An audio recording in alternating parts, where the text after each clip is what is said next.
ஒரு பசுமையான நிலத்தில் மழை பெய்த பின் ஈரமான மண்ணுக்குள் இரண்டு சிறிய விதைகள் புதையுண்டிருந்தன. மேலே புல்வெளி பச்சையாக, வானில் மேகங்களோடு அமைதியாக இருந்தது. முதல் விதை யோசித்தது, இப்போ சூழல் சரியாக இல்லை. இன்னும் சூரியன் வரட்டும், காற்று குறையட்டும், புழுக்கள் இருக்கலாம், காத்திருக்கிறதே நல்லது என்று அது மண்ணுக்குள் அமைதியாகவே இருந்தது. இரண்டாவது விதை நினைத்தது, சூழல் எப்போதும் சிறப்பாக இருக்காது. நான் முயன்றால்தான் வாழ்க்கை தொடங்கும்.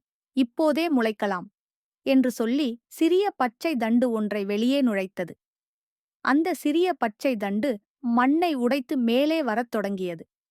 சூரிய ஒளி மிதமாக பரவியது. முதல் விதை இன்னும் அசையாமல் இருந்தது. சில நாட்களில் அந்த முளை பச்சையாக இலைகளுடன் வளர்ந்தது.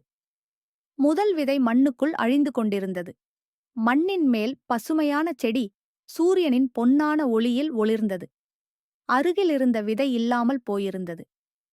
இந்த கதையின் மூலம் நாம் தெரிந்து கொள்ளுவது என்னவென்றால், சரியான நேரத்திற்காக காத்திருக்காதீர்கள், இப்போதே தொடங்குங்கள்.